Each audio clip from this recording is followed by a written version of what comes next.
In the past 20 or 30 years, Denver has been transformed, and the rate of demolition is alarming when you think about the historic buildings that have been raised in the name of development. And with those buildings and with the shifts of population that have occurred because of gentrification, we're losing entire neighborhoods that have been critical to not only the history of Denver itself, but the Chicano or Latino community. Beautiful buildings that they tear down to build these boxes, because I don't know if I want to call them houses, you know. And I know wonderful people live there, but our essence, lo antiguo de las casas, from the, you know, the beautiful homes. Like the way the north side looks, and Rhino, and Five Points. It's so boring, and there's no life there. You know, it's just stale. You know, just leave the damn community the way it is, you know. You know, the Auraria campus eliminated a very large Latino population. Most people in Denver today have no knowledge of that. You go on that campus and there's the old San Cayetano Church, what we call St. Cajetan's Church.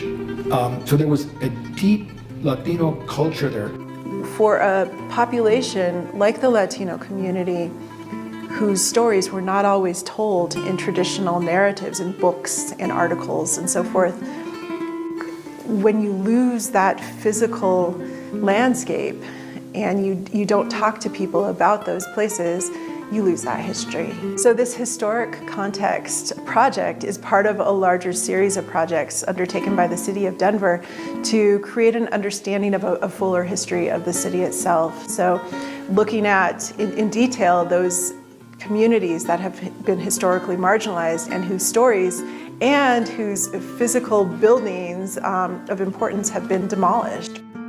The information that comes out of this context report will be used to inform preservation efforts. And for a community like the Latino community, whose stories had not often been recorded in more traditional narrative ways, this is essential. So we have to understand our history and what has happened. And once we understand that, then we can understand how to make it richer. So you can't start with a clean slate. You've got to go back and get the history.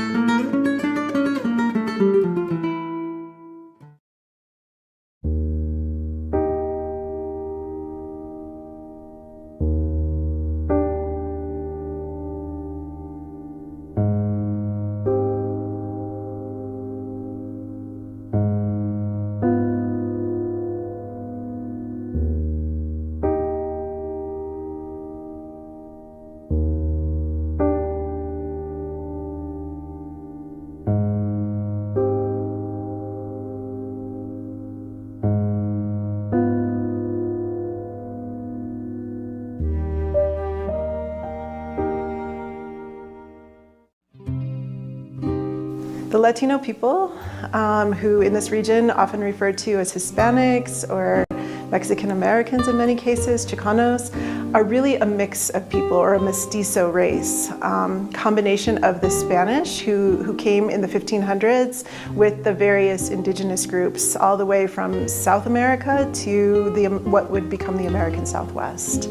As the Spanish moved north, there were settlements, mestizo settlements, in places like New Mexico and southern Colorado as early as the 1600s. And then the first documented settlements in what is now Colorado were dated back to about the 1840s. The first incorporated town in what would become Colorado Territory in Colorado, the state of Colorado, is the town of San Luis, which was incorporated in 1851. Officially, Denver gets founded November 22nd, 1858. But there were earlier Denvers that get forgotten and left out. There's the Indian camp that was here, the Southern Arapaho camped at the confluence of Cherry Creek and South Platte. It was their favorite winter camping space. Then they'd go out on the plains in the summer and then up into the mountains in late fall, but always come back to the confluence here. But there was also, and this is much less well known, there's no marker, there's hardly any mention of it, there was a place called Mexican Diggings. And it's mentioned only once in Jerome Smiley's definitive 1901 History of Denver. And he even has a map of it showing it was where Florida goes over the South Platte today. And no other mention of it after this. And I'm just guessing that what happened in California happened here. If gringos ever came across a gold or silver strike with Spanish-speaking people, they ran them off and, of course, didn't keep the name that the Spanish gave it. But it'd be nice to see at least some kind of a sign or a member there that there were Hispanics who discovered the gold and started camping here first. After that, there would be waves of migration. So with the arrival of the railroad and other mining areas just outside the Denver area, there would be a wave of migration in the 1880s. But the large-scale migration, really from Mexico to Colorado, and then from rural areas into the Denver area, would take place during World War I. And with the Mexican Revolution, many families left Mexico to escape the chaos of that area, and others came for jobs. So whether it be the railroad industry, service industries, mining industries, and all of the offshoots of the mining industry, they started to settle in Denver. The bottoms were the bottomlands along the South Platte River here in Denver, which were undesirable. They were in the floodplain, so no respectable folks would build down there. But the poor folks did, poor Italians did, and poor Hispanics did. And there at least they had water, they had good soil, so many of them became truck farmers. And then after that, the next large-scale migration would come with World War II. We have about 15 million people migrating during World War II. And much of that was from rural to urban areas. And so we see, towns and villages in southern Colorado and eastern Colorado, western Colorado, emptying out really, and people coming to Denver for mostly the World War II industry jobs. So in 1942, President Roosevelt signed an agreement with the Mexican president at the time in what was called the Bracero program, which was a guest worker program. And because so many of our young men were fighting the war overseas, and a lot of our young workforce were in industries like factories to support the war, there was a real need for people to work the agricultural jobs. And so the Bracero program sought to fill those needs. And so you have people, kind of engaging in circular migration patterns to follow the crops, really, whether they be potatoes in the San Luis Valley to Weld County in the sugar beet industry, or various vegetable crops as well. Hispanics didn't just show up here. They were recruited.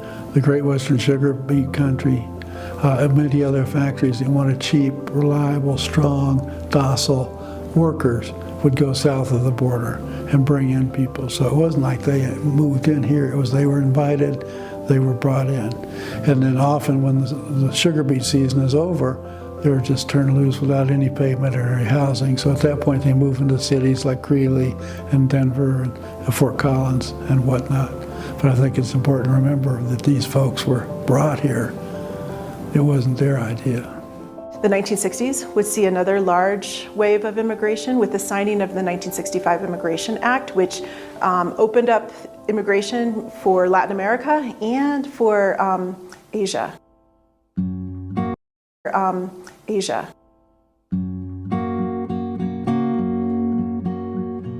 I mean, you could easily argue that the economy of Denver, the city was built on the labor that Latinos provided.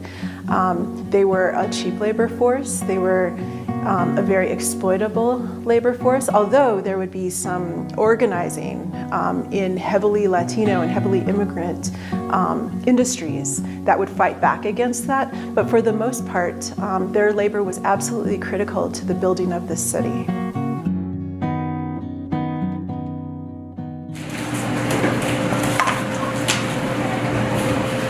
Después del 24 de febrero. In addition to their labor, Latinos, Mexican Americans have shaped the culture of this city in some really important ways, some really critical ways. With their presence, physically, they changed the demographics of the city, and with that, they created business districts, places like Larimer Street or Santa Fe Drive, that were colored with Latino culture, Mexican American culture, and goods and practices. If you look at the residential history and old residential maps of the city of Denver, and I'm thinking specifically there's a 1938 map that shows the redlining in the city, the history of housing segregation, and you can look at what areas of the city Mexicans were allowed to live in. They were relegated through policies that were enforced through the real estate industry and the banking industry to certain parts of the city. And it is in those parts of the city that served like a home base. So even though you have Latinos kind of spread throughout the city by way of their labor and where they were needed, they would go back to their home base, their home neighborhoods. They would shop there, they would eat there, they would socialize there. And it was really in those areas when we start to see kind of a flourishing of the Latino community. So historically, Latinos have settled in particular parts of the city. One of the earliest settlements is right around where Auraria campus is today, the Auraria settlement. And then you also have another more central settlement along Larimer Street and we often mark these by parishes. So St. Cajetan's on the Auraria campus, and then Sacred Heart on Larimer Street. So very Mexican area, culturally, spiritually, and socially and economically. And then other areas of the city have been Northwest Denver, including part of Globeville as well. Again, those what were considered less desirable neighborhoods. And then also in Southwest Denver, what is now, Westwoods, and then Sun Valley as well. Santa Fe Drive is a really good example of a Mexican-American neighborhood that had such significance to the community at large. So Santa Fe Drive itself would be the main business district, but it was the entire neighborhood that surrounded that, from St. Joseph's Parish to West High School, to the residential areas outside, and then the community organizations that would pop up through the neighborhood and serve the needs of that community in particular. But there's a lot of really storied history of Santa Fe Drive, from the barber shop that existed there to the UFW, the United Farm Workers, would have an organizing office on Santa Fe Drive. The West Side, Santa Fe Drive, and all of the areas, La Alma and Auraria, which it fed, which it served, was a critical part of the city, and certainly a home base for many Mexican Americans at the time. When I first came to Denver, there was a great restaurant on Santa Fe Drive. We used to go that was my first exposure to the Mexican hamburger. I'd never heard of a Mexican hamburger. In South Texas, there are no Mexican hamburgers. They're just hamburguesas. And we used to go there to have Mexican hamburgers and have great green chili, or Chubby's restaurants in North Denver. When we talk about the North Side, we're talking about an entire community, from everything from businesses to parishes to parks that provided gathering centers for the community, to places that were significant in youth culture as well. So the cruising that happened along 38th Avenue was an expression of Mexican American culture, Mexican American youth culture. North High School, again, a traditionally Mexican American high school that in many ways is a window into that larger history. We also have the businesses on Tennyson, La Casita being one of them, but not the only one, that catered to Mexican American clients and served the culinary and cultural needs of that community. Well, right now we are in front of my building, 3311 Tejon, and this is what Rosalinda used to be. I bought the building in October 1984, and I opened in January 17, 1985, and we had Mexican food. One of the things that I love about that neighborhood, and I still do, we have Polish families, Italian families, Mexicanos, Chicanos. We were like a bouquet, un florero, de diferentes colores, idiomas, y podíamos caminar en la calle. No teníamos problemas. We didn't have no problems. We walked on the street, we knew each other, we knew everybody. Patsy, beautiful restaurant, Lechugas, and then al restaurante de Mi Casita, Casa de Tamales, and Páscuaro, Panaderia Rosales. It was a family neighborhood. And that's what I love. Era un sueño. Yo quería un restaurant. I wanted to open up a restaurant. And what better place than the north side? Nobody believed that I could get a place. Number one, my husband was the only one working. I had 4 children. And they said, you're not going to make it. I said, that's okay. That's what you think, and it's okay. But I know what I want to do. I wanted to have a small restaurant, and just feed my family, my neighbors, the teachers. My goal was to bring the community into the restaurant. We had so much wonderful places in our neighborhood, and we were just a big family. We had a Cinco de Mayo and the 32nd Avenue. We have mariachis, and we all got together. That was when we got, and then we had the teatro holiday. The movies, the Mexican movies, we all got, that was a gathering place too, for Sunday. Aquí estamos.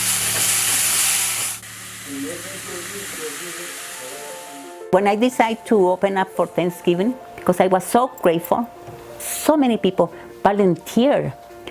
And people says, why did you do that? I said, because I made a promise. If I get this building and I open my restaurant, I will feed the needy. I will feed the senior citizens. And then one year, anybody and everybody who wants to come and be part of this, they're welcome. We don't have Thanksgiving dinners in Mexico. People say, but turkey, pavo, green chile, arroz y frijoles. Digo, sí, claro que sí. Es mi comida, lo que sé hacer y es lo que me gustaría dar. And I mean, I don't know how many people we fed, but I know we fed thousands. Always knew that if I could do it, if I could open the door, I could do it. I could bring the people together. I could bring the neighborhood together. It was a wonderful year. All these years that we were here at the restaurant, it was wonderful. When we decided to close, 2015, and my husband and I, we were just getting a little bit tired, and but it was sad to go or to leave. But I'm still here in the neighborhood.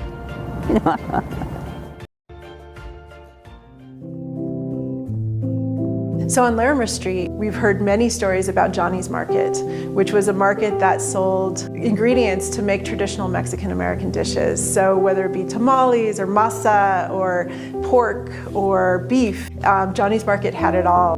So it was also a place that provided a welcoming atmosphere for a Mexican-American population that wasn't always welcome or didn't find what they needed in other grocery stores throughout the city. When we talk about these neighborhoods, we have to, even though we think of them as separate, there are common themes that they all have. And I mean, they all had restaurants that catered to the Mexican-American clientele. They all had nightclubs. They had radio stations that played Spanish music. They had theater groups that, more recent days on Santa Fe Drive, we have Su Teatro headquartered there. These neighborhoods also had their own schools that had their own character. Each school in the district would have its own storied history and places of activism. And then, of course, the parish. The parishes anchored those neighborhoods in some really important ways. So the Latino population in Denver was by and large a Catholic population. And so parishes and all of the activities that a parish offered provided so many different services to the population. I would say the 3 main parishes that were really active politically and culturally and socially were St. Cajetan's in downtown Denver, and then it was relocated to Alameda. It's St. Anthony's in southwest Denver, and Our Lady of Guadalupe in northwest Denver. When it comes to the Latino community, that Our Lady of Guadalupe was the hub of activism in the community, the hub of political activism in the community. The Guadalupe was unique in that regard. The community came together in a safe environment where we could debate ideas. It was a combination of Mexican Americans, Native people, recent immigrants from Mexico or first generation immigrants, and then also a combination of people that have lived in Colorado for generations. You know, that so it was a mix, and I think that's what was somewhat unique about Guadalupe Parish is it did have that mix of the recent immigrant population combined with the strong Chicano element. I was eventually recruited to join the parish council. It was my first parish council meeting. The pastor walked in. He said, you know, there's many pressing needs in this community, but probably the most pressing need that we have is for this, not just for the parishioners of Our Lady Guadalupe Church, but for the surrounding community, is access to health care. And he said, you know, the church owns this little 750 square foot bungalow across the street that was literally falling down.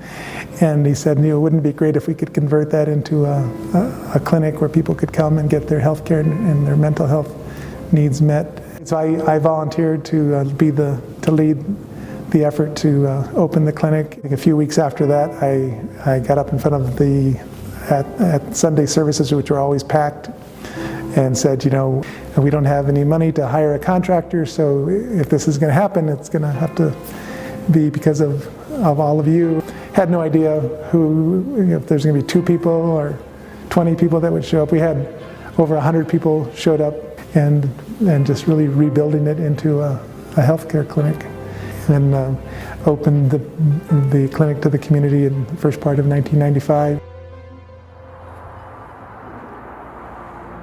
Tepeyac Community Health Center is a community health center that provides a full spectrum of medical, behavioral health, and dental services.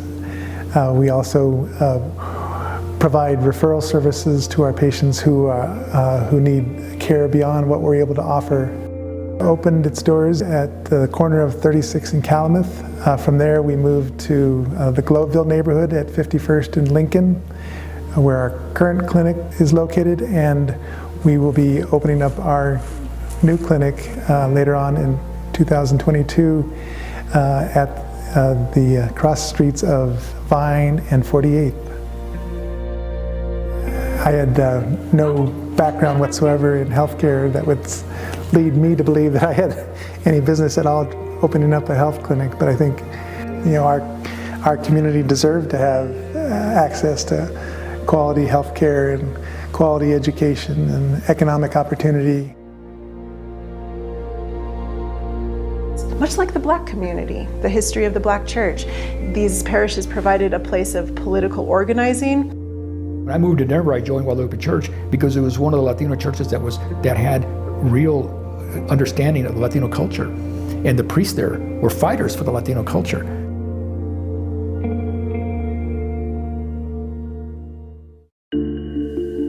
The history of Latino politicians in Colorado is an interesting one because we did have representation in the earliest years of statehood and territorial history.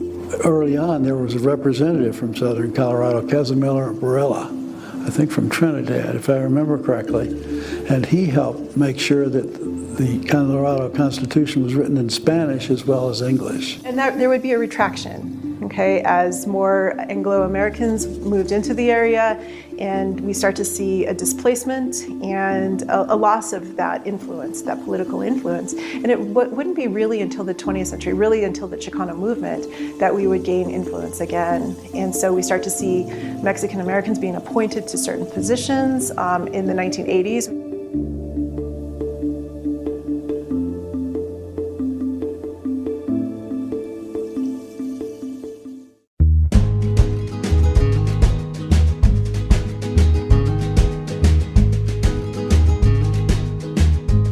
So when we say the Chicano movement, we're really talking about a burst of political activity that has its roots in the early 20th century.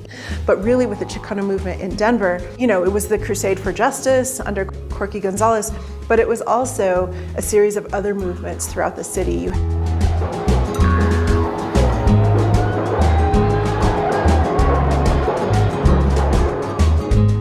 It was was against police brutality. It was a movement to gain more economic and employment justice and opportunity for the Chicano community.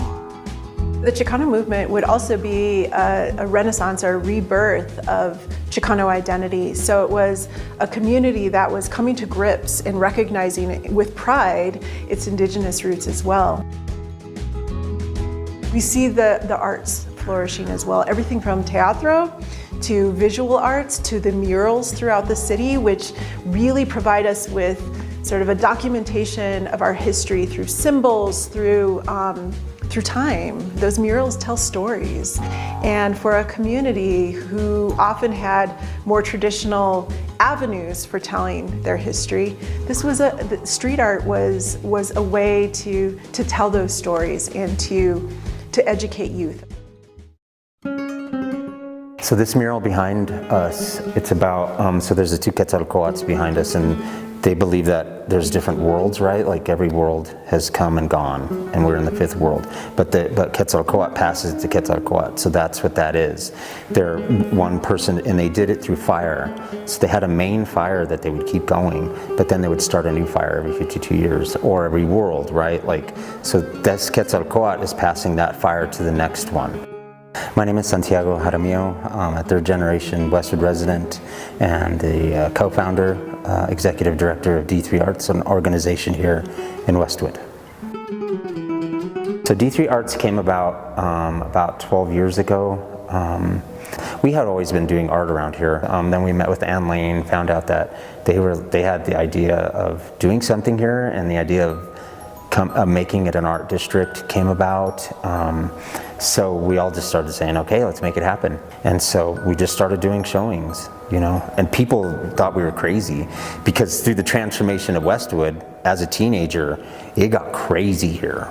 Like the neighborhood changed dramatically. Like violence was crazy here, you know, like I got shot at. It was crazy. It was a summer of violence. So people thought, why are you going to put art in Westwood? And I was like, because that's where I'm from. I think it'll help the neighborhood. And there's a lot of artists here, a lot of really good artists. We really wanted to bring it to the community and to youth because it helped change my life. You know, it gives me a purpose.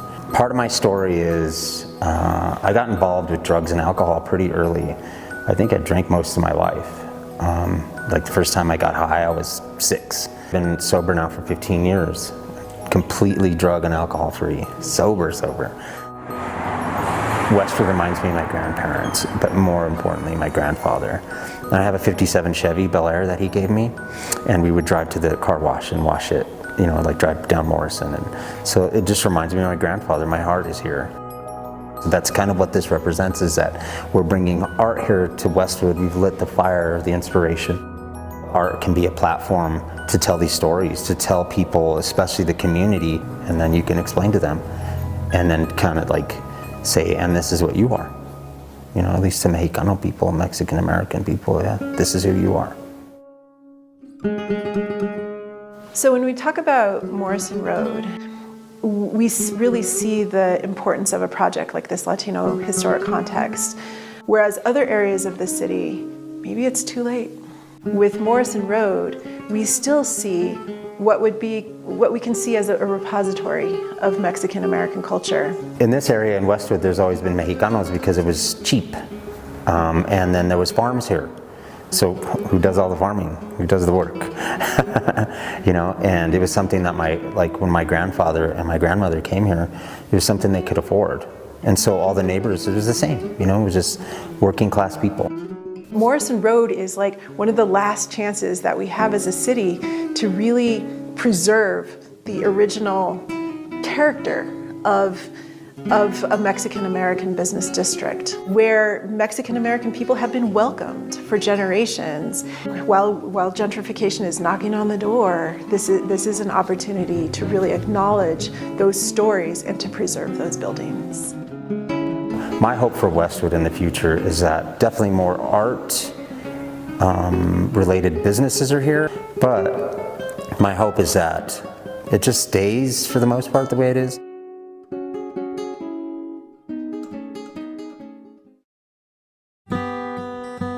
So this project and the stories that it has generated is important for everyone. Everyone who's interested in Denver, or who lives in Denver, or who wants to work in Denver. Because if we don't know the history of the place in which we're all living, working, eating, interacting with one another, there's just an emptiness. We're getting a new and a more accurate history.